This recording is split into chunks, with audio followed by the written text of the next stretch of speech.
Welcome back to Let's Not Sugarcoat It. Season 3 is here and we're excited to dive into the core of communication, relationships, and leadership. We're your hosts, Bella and Lee, a husband and wife duo with a successful business helping couples and organizations get it together to play a bigger game and elevate their relationships and performance.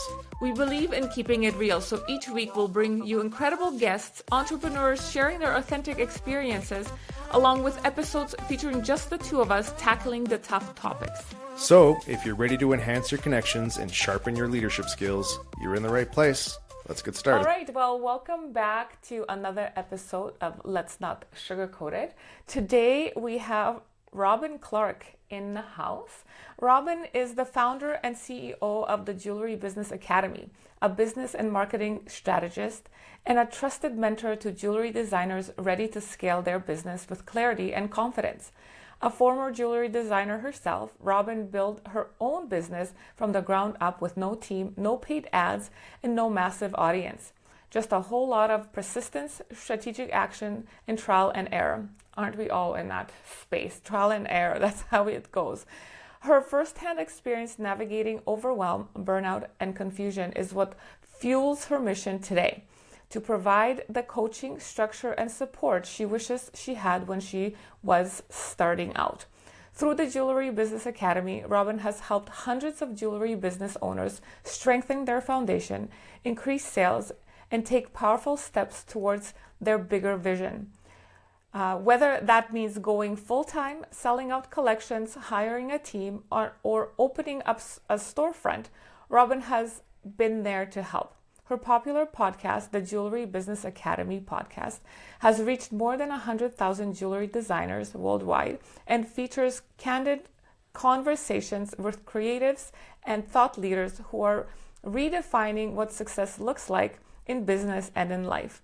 Robyn is deeply committed to helping women build businesses that feel purposeful and freeing while staying grounded, strategic, and authentic to who they are. So welcome, Robyn. Thank you so much for the introduction. I really appreciate it, Bella, and I'm so excited to be here. Yeah, we've been looking forward to having you on the podcast and talk about a little bit of like your journey, because entrepreneurship is hard.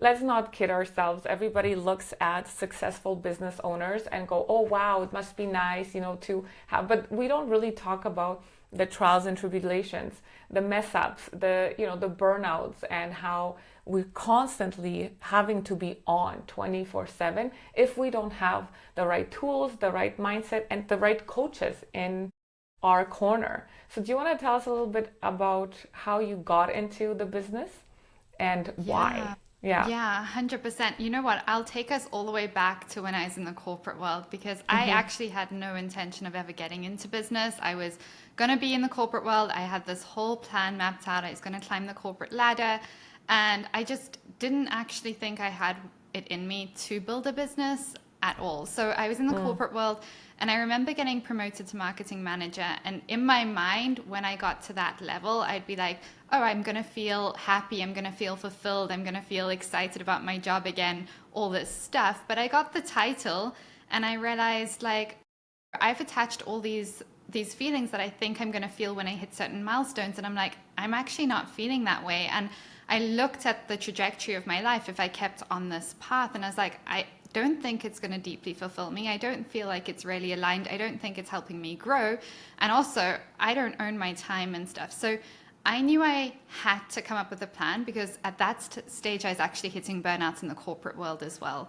I feel like in North America, because I also spent a lot of time in the UK, but in North America, the work levels when you work in corporations, it's intense. It's like late evenings, it's weekends, it's 24/7. And I was like, I need a break out of this. And that's when I started my jewelry business. It actually came to me in a dream one night. I woke up at 3 a.m. with this idea: I'm going to start this jewelry business, go all in and build it and make it happen. And so 3 months later, left my job, went full-time into building this jewelry business, hand making the jewelry, selling it, doing events, going to stores. And it was a rocky ride in the first 8 months. That was my first experience as an entrepreneur, hitting burnout in the first 8 months, because I was very driven. I was very motivated. I had a marketing background, but when you go and start marketing and selling your own product that you've poured your so much love and care and intention into, and it's so deeply personal to you, it's a very different thing. And I see this with my clients all the time. You know, I have clients who have been directors of sales and directors of marketing for other people's products. And when you suddenly have to shift to being your own boss, wearing 21 different hats, selling your own product, being the one that has to be like, well, if I don't make sales, I don't get a paycheck every month. It takes a toll on you, especially when you're doing it alone. And I find, you know, what happened with me was I felt like I had to prove to my old bosses that I'm going to make it. I had to prove to everybody who was like, what on earth are you doing? You're on a great path. Like, are you okay? Is this a midlife crisis? I had to prove to everyone that I knew what I was doing. And so I kept very, very quiet about the struggles. And I did eventually like flip the switch on the business, and I ended up building a really sustainable, really profitable, good jewelry business for many years. I had my products all over Ontario, online sales, customer base, like all the things. And on the surface level, it was really a good situation. Like, it was great. But I think we all know from social media, it's easy to present one thing, but behind the scenes, like, it can be a very different story. And that was the situation like I found myself in. And I think we have this story about burnout sometimes that we tell ourselves, where it's like burnout comes from working too hard, or burnout comes from doing too much. And my experience has actually been that sometimes burnout comes from actually just putting too much energy and time towards things that are no longer aligned with for you. And by doing things too much on your own, and like the pressure of all of that can cause burnouts. And it did for me. And that was severe. I don't know where you want to go with this, but I ended up like spending like weeks where I couldn't actually get out of bed. And I'd have days that I was feeling stronger and I could like shoot some content, make it look good on social media. But behind the scenes, I was just on the struggle bus. And that's when I actually hired my first coach and actually was like, you know what? I need support. I need community. I need to make a change. And I also pivoted the direction of my business to start supporting and creating a community for jewelry business owners where they can feel seen in the challenges that they're navigating. They can feel less alone. They can feel supported. They can get the actual strategies that we know work and the support to actually implement them. Because entrepreneurship is so lonely. It can be if you're not surrounded by people doing the same thing as you. I also find like a lot of people who care about you, who just haven't taken the entrepreneurial path, get very concerned. And it's only because they care about you and they want you to be safe. And entrepreneurship isn't really safe on one level, because you have to be visible, which is vulnerable. You are putting yourself in a place where you can get rejected and criticized and ridiculed by other people, and that happens. And you're putting yourself in a position where you can fail. And again, that can happen. But when you surround yourself with other entrepreneurs and you share, oh my gosh, this thing that feels like the end of the world just happened. Like maybe there's a dispute with a customer. Maybe like you lost thousands of dollars of inventory. I don't know what it is. We all have these problems, but when you're able to just immediately talk to someone who's been there, they're able to normalize it very quickly. So you go from fight or flight and to like spiraling very quickly to being like, oh, this is normal, like this happens, and then like, oh, I'm gonna be okay and I'm safe, and like they've all been there before and they're like, oh, this is the first time this has happened, well, welcome to the club. It normalizes it, and I feel like it's such an important part of like helping you navigate the highs and lows of entrepreneurship without burning out. And I mean, burnout, there's so many avenues there, but that's just been my experience. I want to go back to your first, you're in the corporate world, right? Pre-entrepreneurship. You were hitting a bunch of goals and targets for yourself, but it sounds like, I think like a lot of people had part of your identity tied to the external part of having a title. And you get there and then it's not as fulfilling as you thought it would be. Mm-hmm. And so you have this dream, you decide to go down this entrepreneurial path.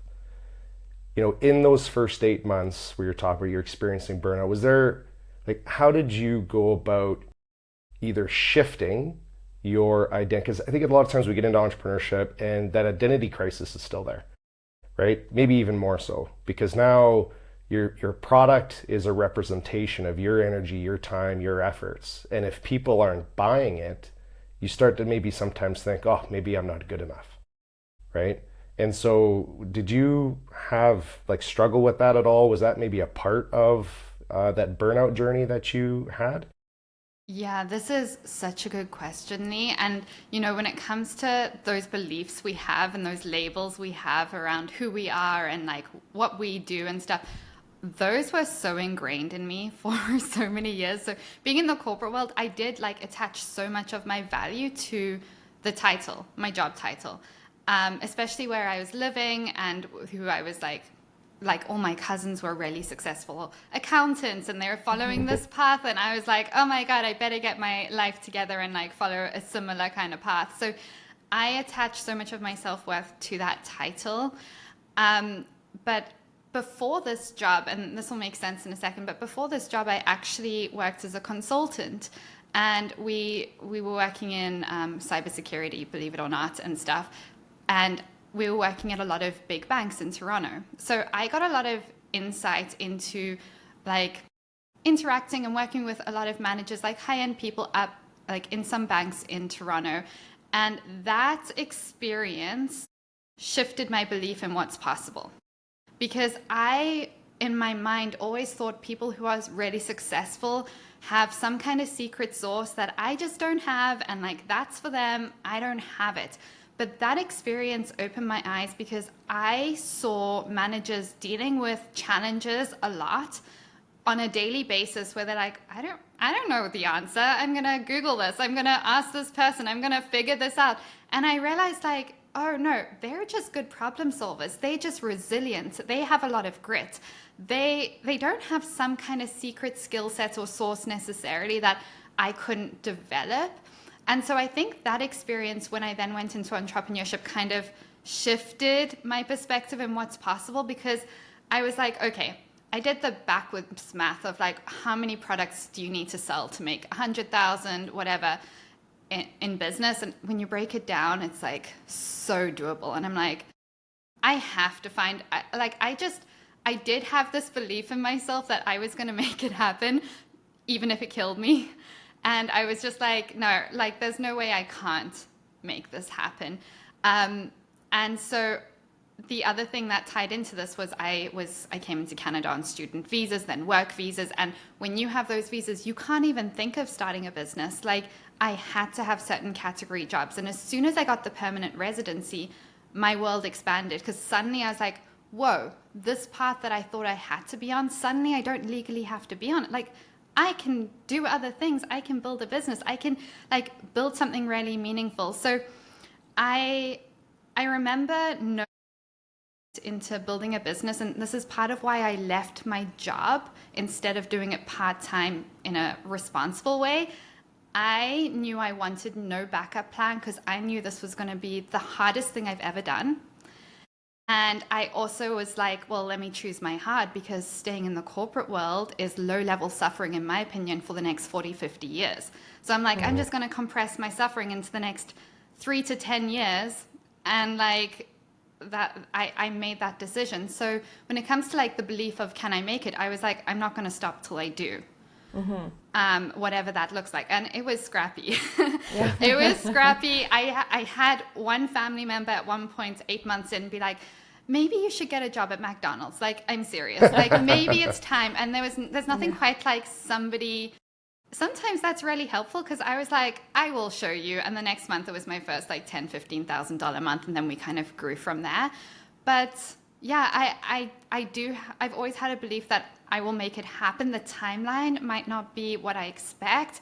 I always expect it to be harder than you think it's going to be. But I just think I know it's going to be so worth it. Yeah.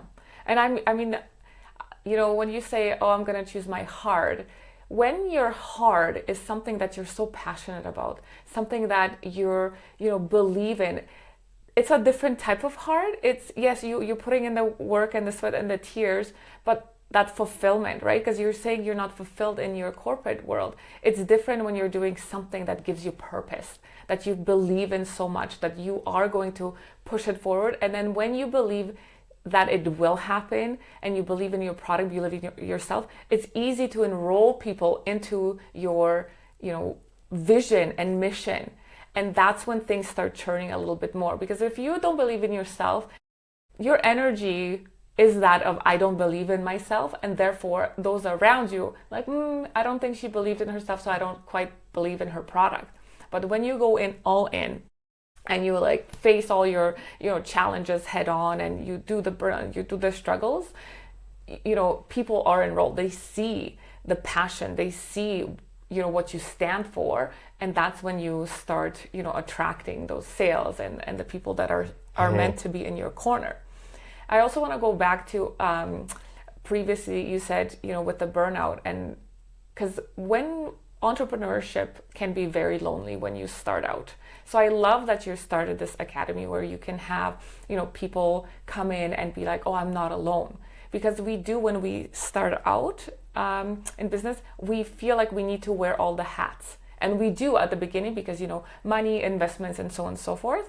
But having somebody in your niche, in your corner, that when you're struggling, you can reach out and go, hey, I'm actually struggling. Because most of us, when we start the business, we don't want, like you said, talk about our struggles, our failures, and so on and so forth, because we feel like that's gonna, somehow hurt our business, have our people not. But when we share those and we reach out to other people, is that when they start connecting? That's when people do step up and say, hey, they're struggling, let's help out. What can we do? Right? Yeah, there's a big shift that happens when you move from a place of scarcity, a place of lack, which can even come from, oh, I'm gonna not share any of my hardships, wins, the things I've learned with any of my competitors, right? Yeah. People that might be in the same business as me. When you start doing that and sharing those things so those competitors of yours don't go through the same struggles, that's an abundance mindset. And then you start to have that great community, and then all of a sudden you don't have that feeling of aloneness. There's something to be said about, collaboration over competition. We wholeheartedly believe that the more we share, the more we help each other, the bigger and better we grow. Right? It's like when you're holding on to something so tight, right? Yeah. You limit yourself in where you can go.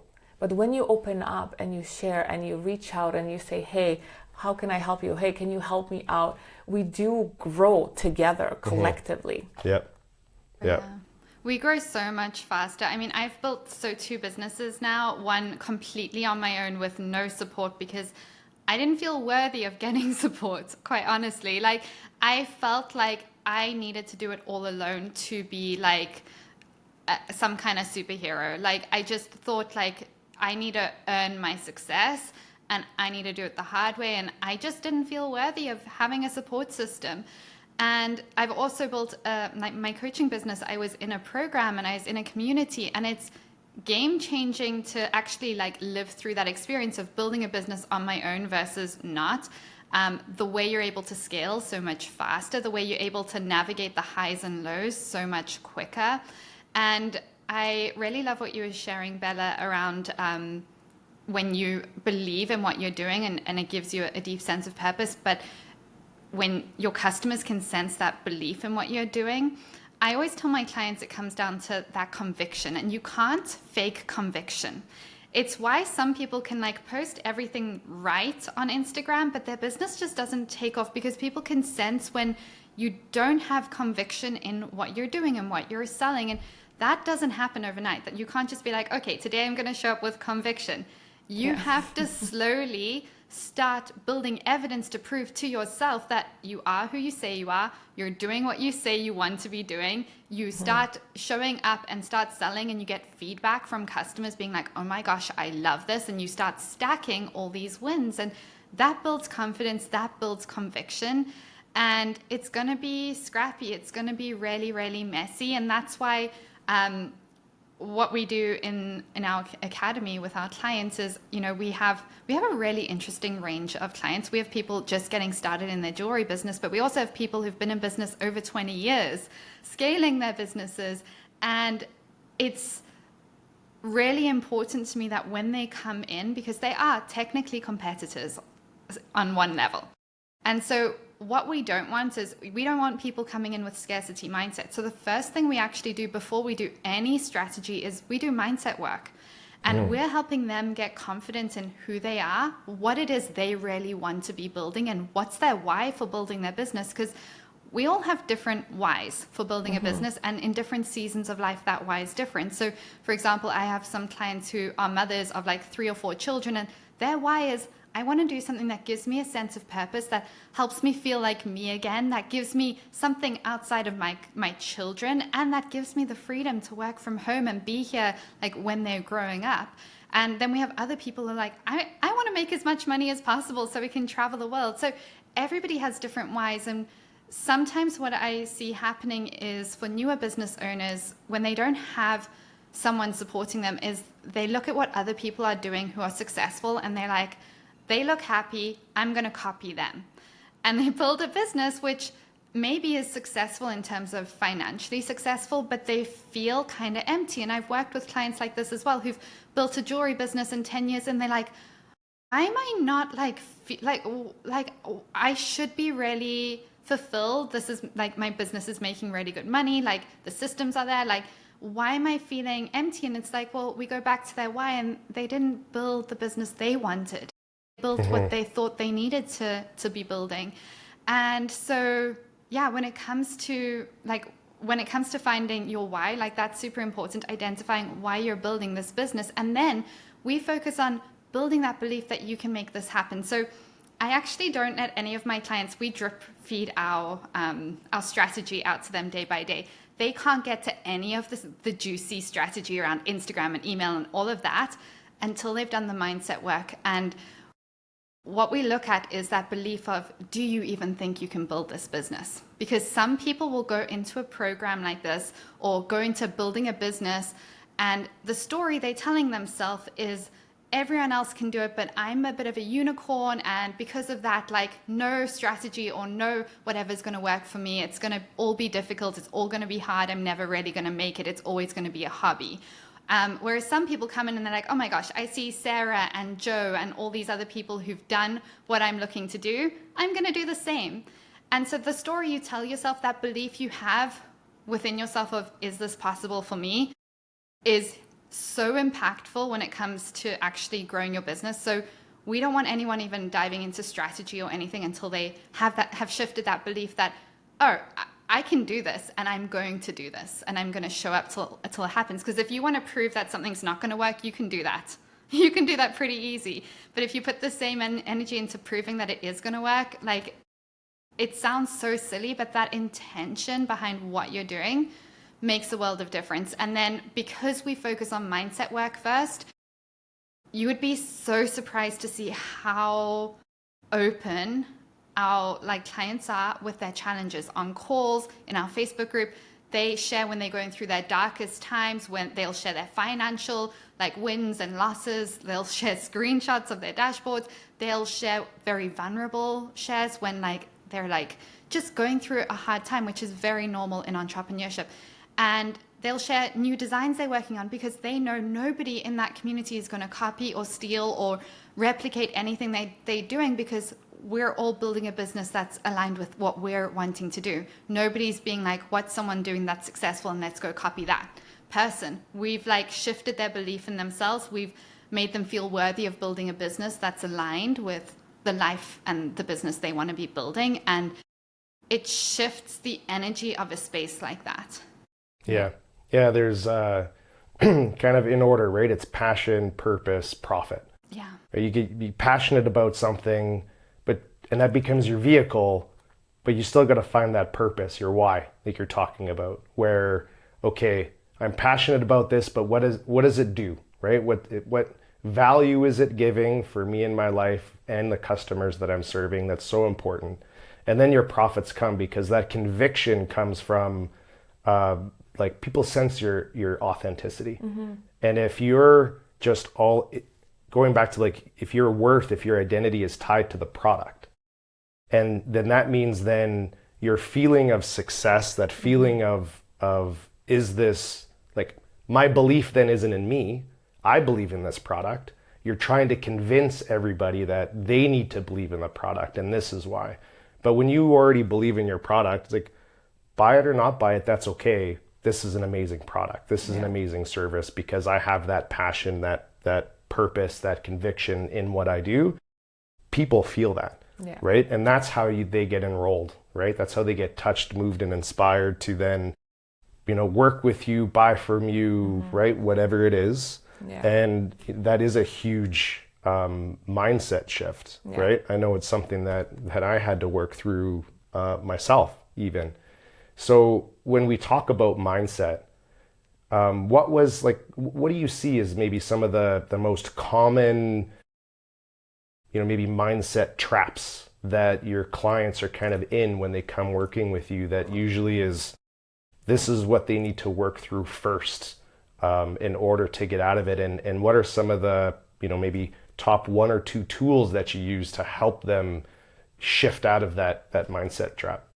Yeah, you know what? This is a really good question, Lee, because the first thing that came to mind is visibility.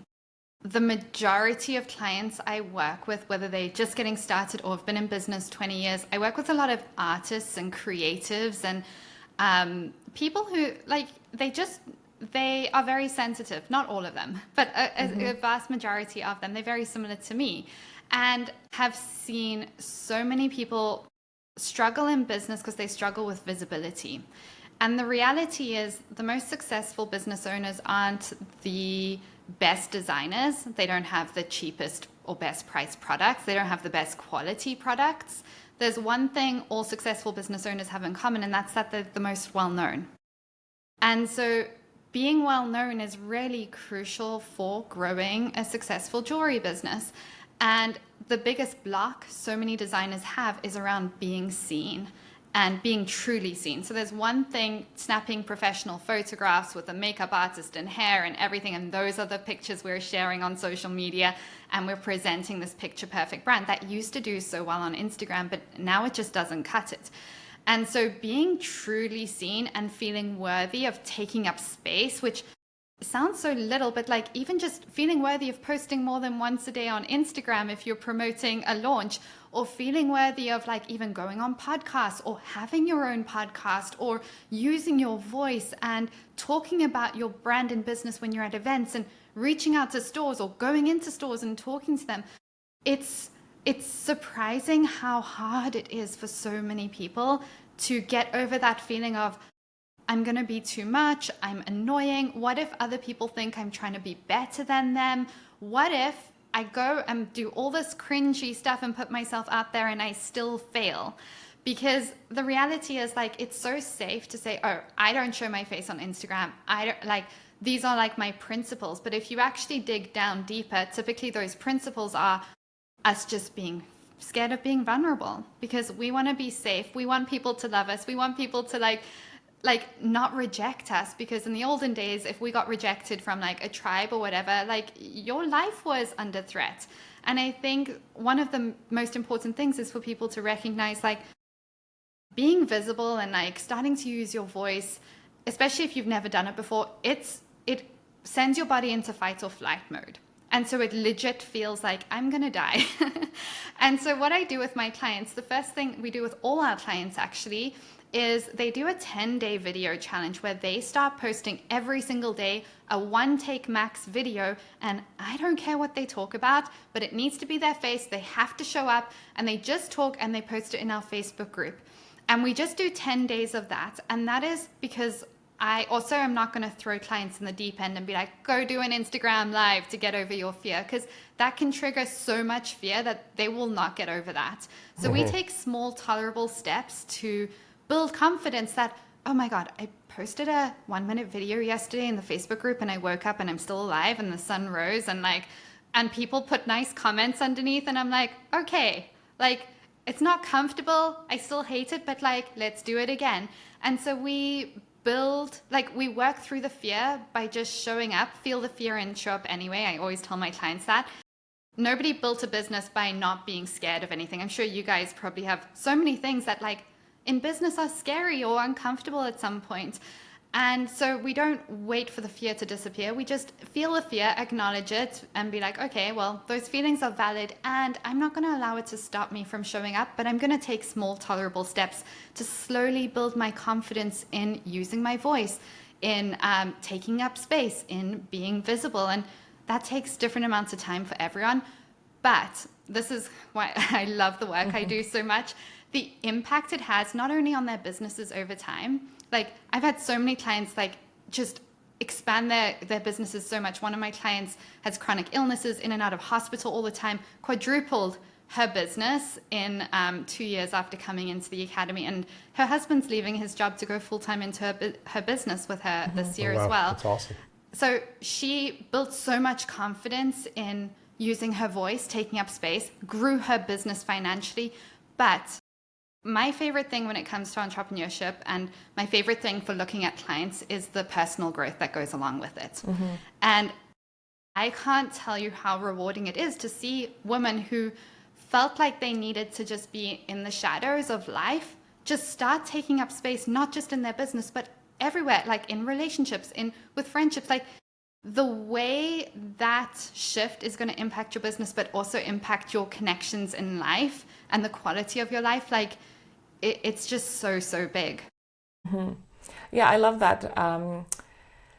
What I'm going back to is like the coaching piece. Like you were saying, like showing up, social media, taking up space. When you don't have someone in your corner holding you accountable, it is hard to keep yourself accountable when you have those fears, because sometimes, you make excuses. You like, oh, I'm busy, I'm this, I'm not good enough. But having somebody in your corner is so important in entrepreneurship, and it comes back to not having to do this alone. Like you said, we all start out, like we all did. You did, I did. We have to prove ourselves. We have to do this alone. If we don't do it by ourselves, we're not successful. We can't say we built this business by ourselves. But that's not true. When you look at the most successful entrepreneurs, they have teams of people building them up. They have the vision, the mission, and then they, have somebody that they're accountable to. They have people that, do the things that they're not good at. And they place the people in the positions to help you thrive. They're thriving and you thriving. So you're building this holistic business, helping each other out. When you have that vision and mission and belief, because that's easy to then enroll others in. Yeah. We are, as human beings, we're all, a condition of being human is we're all pre-programmed with the fear of looking bad. And so, especially in entrepreneurship, you feel like you need to do it all on your own a lot of the times, because if you get help, well, then I'm not as good. Yeah. Right? I guess I wasn't enough. And so, yeah. The most successful people, is that collaboration, it's community, it's all those things that really help you like get over yourself, get out of your own way. Yeah. And it's coming back to coupleeneurs, because this is what our coaching and business is about, is helping coupleeneurs work and find their way together, communicate. Because our struggle at the very beginning, like many years ago, working together, there was this thing you had about getting help. You definitely, like, this is like a perfect segue into how we struggled as a couple in business, because when you didn't know something, or you felt you wouldn't do your best at, and if I came in and say, hey, can I help you with anything, it was an instant no. Because you don't want to look bad in front of me. I wasn't open to it. You weren't open to it. So that created tension between us, because I felt like I was being left out, that I wasn't valued in my gifts, and and you were like, no, well, I have to do this alone because I need to prove that I can do this. Well, and it was this knowledge trap, right? You get into this place where it's like, well, I just need to figure it out. I need to gain more knowledge, do another course, read another book, whatever it is, to find the answer. And the answer isn't in the books. It's in that shift of getting messy, right? We're talking about fear. And a big thing was realizing that there is real fear and then there's inauthentic fear. And that real fear is that threat that's right here, right now. House is burning down, I need to get out. Yeah. That's a real fear. But posting something on social media, as an example, and that sense of, well, what are people going to think? They're not going to like it. All that stuff, that's all inauthentic. It's not happening now. And because it's not happening now, it may not happen in the future. And if people don't like it, that's okay too. Because there will be people that will like it. And at the end of the day, when we think about niching, a lot of the times we think about niching as in like our best way to be able to like gain the most profits. But another way of niching is also a mindset where it's like, I don't need 100% of everybody to like my product or my thing. I only need like a small amount, like 20%. Yeah. Like just that niche to really like my product. And it helps shift your mind to be, not everything is going to, as you mentioned, like kill you, right? Just because you have that thing. But our brains aren't programmed to have understand risk, like a thermostat. It's either major threat or no threat. It's just polarizing opposites. Yeah. And I always say, because of that, our brain is usually working against us a lot of the ways, especially in entrepreneurship or when you're starting off new or trying to do something. And I go back to that statement you made about choose your hard. I love that, because choosing your hard is like, this is going to be hard, right? Like there's no aspect of starting off, scaling it, whether you're starting off in entrepreneurship or you've been in it a while and you want to scale it. Anytime you're doing something new that you haven't done before, it's going to be hard. But we try to convince ourselves that it's going to be easy. If I do this course or I, read this book or, I apply these things, it's going to be hard. Yeah. So you might as well stop trying to avoid it and just choose your hard, right? Last thing I'll say is it's also about choosing your focus, right? And I think that's a huge part of choosing your hard. A big thing that we learned about a year and a half ago was choosing to focus on what it is that you want. And so again, going back to fear, if you're always focused on not failing, right, then your focus is on failure, right? Versus having your focus on winning. Yeah. And then that's when you kind of have that sense of burning the boats and just going for it. Yeah. So I love that, Robyn, for like what you said. You just went for it, like I'm going to choose this, I'm going to go for it. And yeah, I just want to add one more thing about like a book I'm reading, not how, but who. Not how, but who. And that's like that coaching, like surrounding yourself with people who will give you that knowledge, that boost, that accountability, because we are not meant to do things on our own in life overall. Why do we think we should be running a business and wear all the hats when we don't wear the hats at home? In a family, you have a family unit, you rely on your spouse, if not then your friends, your family, and same at work. When you have a corporate job, you are tasked with one specific area of the whole entire business.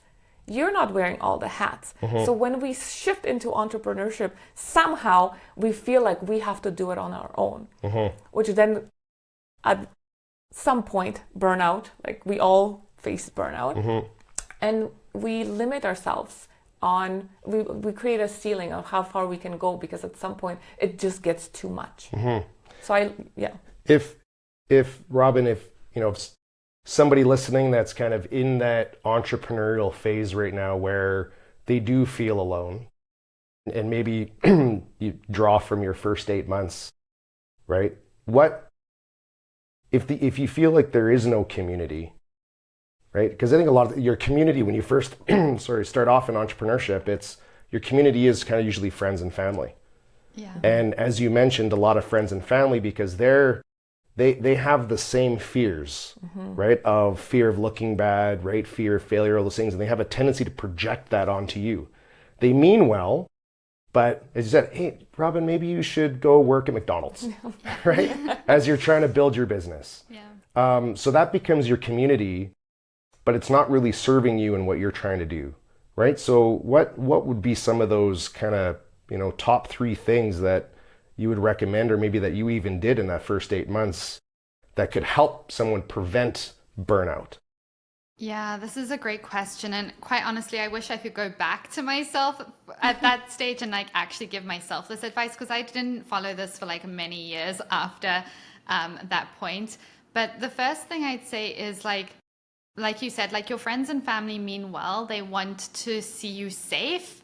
They don't necessarily we're wired for safety. Our brains are wired for safety, like you were saying earlier. They're not really wired for growth, and they're not wired for doing anything outside the box. And so when we see even family members doing something outside the box and it's not our path, we get worried for them, because we're well, I could never do that. So what's going to happen to them? So I would say you need to prioritize being surrounding yourself with people, whether that's through podcasts that you're listening to, ideally in real life, even moving cities. I moved from Ontario to Kelowna a year ago, actually.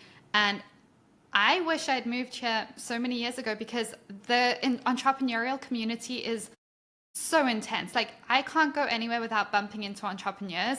They're all building businesses. They're all navigating the highs and lows, and it makes it so normal. So when you are able to surround yourself with that community, whether that's online, finding a Facebook group, but make sure you're talking to people. It's not just passive where you're just following along. You need to have conversations on a weekly basis at a minimum to normalize the things that you're going through, to inspire you to expand what vision you have for your business as well.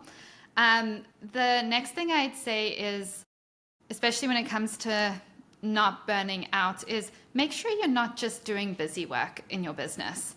Again, that comes to not doing it all alone, but I can't tell you how many, I've had clients where they're I'm working 16 hours days before they come into the program. I'm what are you doing for 16 hours a day? What tasks are you doing? And when you break it down, it's well, I'm writing lists, I'm researching, I'm organizing my studio, I'm doing photo shoots. How much of that is actually going to drive revenue? So I'd say get really clear on those revenue driving tasks, and then find someone to help you if you don't know what those are, and then implement. Because like you said earlier, Lee, there's an abundance of information out there. And I think that also leads to burnout, because we are so good at consuming and telling ourselves, just by only consuming, I'm being productive. Yeah. But information without implementation is pretty useless. So I'd say choose 1 or 2 sources to consume from, but then listen to something and then implement. Immediately go and implement. Because again, that will lead to burnout. If you're just constantly consuming yourself with information and your brain's exploding and you're I need to do all these things, and you're writing lists, but you're not doing anything. Yeah. It's too much, and you don't need to do everything. You need to find the key things that are going to work for your business and just get those ones done. You have to pick one. I always say knowledge without action is just noise. Yeah.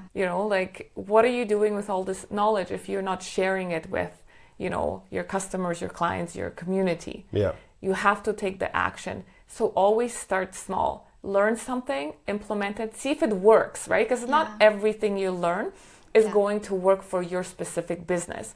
So you think it might be a good idea, you do your little test runs, but you have to do the test runs before you come up with this major strategy. I'm going to do all these things. You come in, it's nothing worked. Why? You overwhelm yourself. You overwhelm, it's not for your specific clientele, your niche, and so on and so forth. But we tend to be oh, if I do all these things, it's all going to work. Yeah. You have to do your little test runs. Learn something. This sounds like it is a possibility, and then test it out. You said, take those actions to, test. And I would say the thing that you should test, right? The 1 or 2 things that you try out, they don't necessarily need to be big, huge things, to the outside world looks like you're taking on this big, huge task. It should be based on your inner world. what are those one or two things that generate the most discomfort in you when you think about doing it and doing it consistently that you know that's good for your business? That's what you should be doing, right? Yeah. And you can, even though there's that big discomfort, you can break it down, like you're saying, into small little, tests, like fail-safe environments that, okay, if something does go bad, it's not a big deal, right? Yeah, 100%. I'm so glad you shared that, Lee, because so many business owners know what they need to be doing, but they're just like not listening to themselves because it is the scariest, most uncomfortable thing that they're like, I'll do that after I've got through all this fun list of tasks. And so we have to go inward and just ask ourselves that question of like, what is feeling like the scariest and most uncomfortable? And it kind of ties into the third thing that I'd say when it comes to just avoiding burnout is, this is something that so many entrepreneurs, I did this. In our first few years, we think that the most important thing is getting the business off the ground. So we self-sacrifice so much. And what I've learned over the years, and obviously like all successful entrepreneurs that I know do this, you have to prioritize your energy. Your energy, without you and your energy, you don't have a business.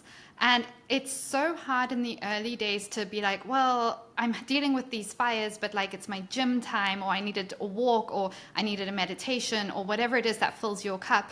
We often just are like sacrificing nonstop, and we get in this routine of survival mode and this routine of everything's an emergency and everything's urgent, and I'm like doing all this work because of my business. And our businesses are important, but we're more important, because when you lose your health, when you actually hit full burnout because you didn't just like take an hour a day to go to the gym and take an hour a day to make healthy food for yourself, like when we're not fueling ourselves, it's not going to be a good situation. And the example I like to use, because it just helps people get some perspective, is let's say you are living in Toronto and you get a phone call saying a family member's in hospital in BC, other side of Canada, all the flights are not flying, so you have to drive.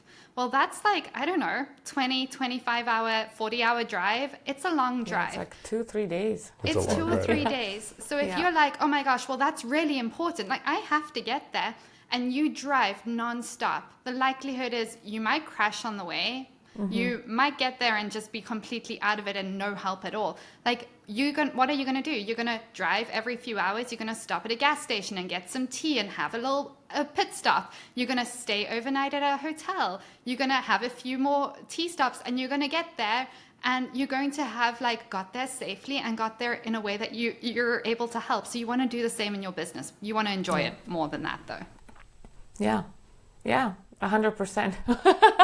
Yeah. And I'm just like going back to the accountability part. Like, this was perfect. Like, we're looking at each other laughing a little bit, because this will be a little bit of our insight of how our struggle with the social media, with you not wanting to show up on social media. And as a couple in business together, we always think we need to hold each other accountable. But I got a coach, and they're like, well, you can't be always your That's right. accountability coach, because as husband and wife team, we have a different relationship, right? So if he has another coach or somebody else outside of our relationship to hold him accountable, to be like, hey, you need to post on social media, it doesn't come across as if I'm like nagging and bitching and whatever, right? Like, why aren't you showing up, right? Yeah, no, I mean, it's what if you're in the business of doing any form of coaching, advising, you should also still have a coach, right? Because just because you are one and you have one doesn't make you less of one. If anything, it amplifies. Yeah. Because no matter what, that growth mindset, self-development, it's never a journey. Yeah. We've fallen into that trap before, where we did some development work. It was hugely transformational. We were applying everything we were learning, but it felt like we had arrived. Yeah. And then you stop. Yeah. Right? And then what happens is, like with performance, it's funny, right? Like, we always think we can build a business to a point and then sustain it. But there's no such thing. performance is dynamic. So you're either increasing performance or it's declining. And the thing about declining performance is you don't see it until it's too late. You plateau, you don't see the plateau, but you notice the drop in performance. And the same thing is with ourselves and our personal growth, right? We apply, we grow, we feel great. And then all of a sudden we plateau, but you don't notice it because things are still not bad, right? And then all of a sudden parts of your life they're not working like they used to, right? And then it's like, well, what's going on, right? And then you need to go back and do the work. And then it's so much harder because the inertia is in the other direction. And maybe you got to like clean up a little bit of the damage that was caused in the drop of performance. So what are some things that you do, Robyn, to stay on that track, right? Because there's always times when you don't feel like getting up and doing the work. So what are those tactics or tools, mindsets that you use to stay on that track of continuous improvement? Yeah, I'm so glad you shared this, Lee, because you know what I often tell people is that like coaching isn't a life raft for when you're drowning. I had this perception for many years that getting help, getting therapists, like working with coaches, all of that is for when you're at rock bottom and like you don't need any other way. And I was so wrong. And so now it's like, it's a non-negotiable for me to have a huge support system. You know, I have therapists and coaches and people that I work with on a weekly basis because my business like impacts so many women and men's lives. Like we have so many clients in the academy. They have to have me showing up on our weekly coaching calls with like clarity, no brain fog, like energy. I have to be showing up in that way for my clients in the best way possible, but I also have to be showing up for my team and for my business in the best way possible. So my health, my energy, the strategies that we're implementing, like I don't want to be wasting time. I don't want to be like throwing spaghetti at the wall. And so, yeah, my strategy is that I always have a support system. I'm never waiting for rock bottom. I'm just like, oh, I'm here to just keep getting better. And I also know like entrepreneurship has highs and lows. And if you just have that consistent maintenance of support, you don't really get the lows as much. Like you're still going to navigate lows. Like I've gone through things this year that would have probably broken me years ago. Like I would have been in tears in bed, wanting to quit everything for weeks. But one of these things happened and I've learned to regulate my nervous system and detach my self-worth from my business so much that this thing happened. I was like, oh, cool, I'll deal with it tomorrow. And like, I'm still here. So it's one of those things where getting support to learn to regulate your nervous system, building like self-worth within yourself and not attaching that to your results in business. Again, otherwise you're going to be on this whirlwind. But then also keeping the promises you make to yourself. I think that's like one of the biggest things is like if you say, I am going to go for a walk every day for 10 minutes or whatever, because I know that's going to help me have more energy or feel calmer or whatever, and you don't do that consistently over time, like that also, that impacts your business over time. And so, yeah, I keep it simple, but that would be my approach. I love that. Yeah, because that could be for a lot of people the very first uncomfortable thing that they need to tackle in their life and their business is getting some form of coaching, right? Whether it's counseling, whether it's a coaching program with a bunch of other people or just one-on-one coaching, because like you said, to do that feels like it's admitting that I don't know what I'm doing or I'm not enough. And it's like not the case at all. And at the same time, it's acknowledging that there are things that you just don't know that you don't know. And sort of find people in your life that can help keep you accountable, but then also help you see things that you're not seeing yet and even anticipate, right, where things might be coming from. It is hugely important. And not just doing it when things are bad. Always doing it just consistent, where that it just helps you show up. It gives you way more power.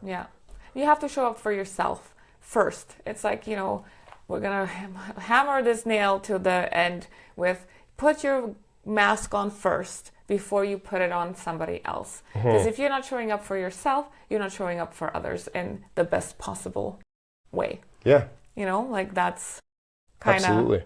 where that's at. Like we also have coaches, we Yep. have a team, we have counselors, you know, our own counselors, and we have a marriage counselor, and I have a psychic business coach because I'm Yeah. a bit of a witchy witch with I need the cards to help me. He doesn't need that, but I do, right? So you find your people, and I always say, you know, find the people that work for you.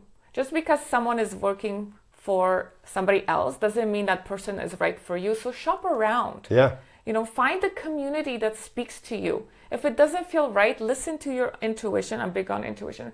Listen to intuition. Have your 15-minute discovery calls with many coaches, Yeah. many businesses, many groups. Yeah. A lot of people don't. They just go straight in and they're like, yeah, I'm going to do this because so-and-so is doing it, so it's great for me. No, find out and see if the energies align, because we are energetic beings. And if we're not feeling, you know, an energetic vibe, I'm going to call it, with the person that's supposed to be coaching you or the community, you're not going to succeed Yeah. anyways. Yeah. A huge mindset shift for me in getting coaching was, again, used to think that idea that I needed a coach was because, I'm not smart enough, right? Or I haven't figured this out yet. And it was like, well, no, I have this thing I want to do, and I feel like I have the answer. I have the capability inside me, but it's inside of a box that has a lock on it. I just don't have the key, right? And getting that coaching and stuff was then somebody being like, here's the key, Yeah. right? They're giving you that mindset, that tool, and you're unlocking that gift, that passion, that purpose, right? That mindset that's already within you. It's just, sometimes you just need somebody to give you the key, Yeah. right? Help you find it. And then that opens up this whole new world of possibility. And then just keep doing it. Yeah. So I'm so happy and grateful to have you on the podcast and everything that you're doing for, you know, community and sharing, you know, your trial distributions and your gifts, because they're gifts, right? We don't, you know, we sometimes want to hold on to the best parts of ourselves because, you know, we're in that lack mindset. It's like, if I share this, is no longer going to be mine. But when you share it, it's not just yours, it's everyone else's, and the impact that you have on other people's lives is very fulfilling. On that note, where can people find you? You can find me on Instagram. It's Robyn Clark Coaching, ROBYN CLARK Coaching. Or you can check out my website. It's jewelrybusinessacademy.ca. If we have any jewelers listening, maybe not. And then I also have my podcast. It is called the Jewelry Business Academy Podcast. It's on every platform. And we have a mix of business and mindset episodes. We have a ton of amazing guests on there as well. So even if you're not necessarily in the jewelry business industry, but if you're building a business or you're thinking about entrepreneurship, there's a ton of fun episodes for you over there as well. Yeah, awesome. Well, thank you so much for coming on and taking the time to be with us and sharing all your gifts with our listeners. And us. And us, yeah. 100%. Yeah. Thank you so much for having me. This has been so much fun. Okay, until next time. Thanks, Robyn. We hope you enjoyed today's episode and gained valuable insights to elevate your life and business. If you found value in our conversation, spread the love. Share this episode with family and friends, and let's grow this supportive community together. And don't forget to like and follow us so we can reach more amazing people just like you. Until next time, remember, let's not sugarcoat it. Keep it real, raw, and unfiltered.